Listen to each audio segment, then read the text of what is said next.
செங்கோட்டையன் போகிறது ஒரு இழப்பு தான், பேரிழப்பு இல்லை. செங்கோட்டையன் போகிறது ஒரு மாவட்டத்தில் பேரிழப்பு, 2 மாவட்டத்தில் தாக்கம், தமிழ்நாடு முழுக்க வீழ்ச்சி கிடையாது.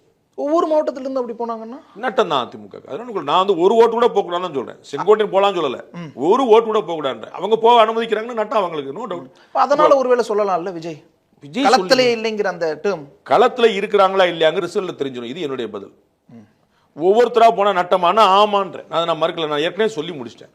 அதுல என்ன குழப்பம்? ஒவ்வொரு ஓட்டும் வேணும். ஓபிஎஸ் போனா போட்டும், டிடிவி போனா போட்டும், சசிகலா போனா போட்டும், செங்கோட்டையன் போனா போட்டும், அப்படின்னா போனா போனது தான். சார் இன்னொன்று, அண்ணா, பெரியார், காமராஜர், அம்பேத்கர் எல்லாம் தான் கொள்கை தலைவர்களாக இருந்தாங்க. அடுத்து அண்ணாவை சேர்த்துனாரு, அடுத்து எம்ஜிஆர் சேர்த்துனாரு. இப்போ இந்த ஈரோடு கூட்டத்தில் ஜெயலலிதா மேடம்னு சொல்றாரு. ஒரு அதிமுகவினுடைய இன்னொரு வருஷனா அவர் உருவாயிட்டு இருக்கிறார்.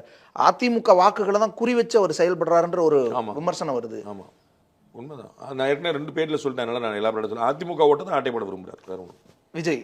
ஆமா, இப்போ விஜயுடைய அந்த எண்ணம், அதற்காக தான் ஒருவேளை அதிமுக பாஜகவினர் கொஞ்சம் மெதுவாக போறாங்களோ? அது ராஜதந்திரம் இல்லை.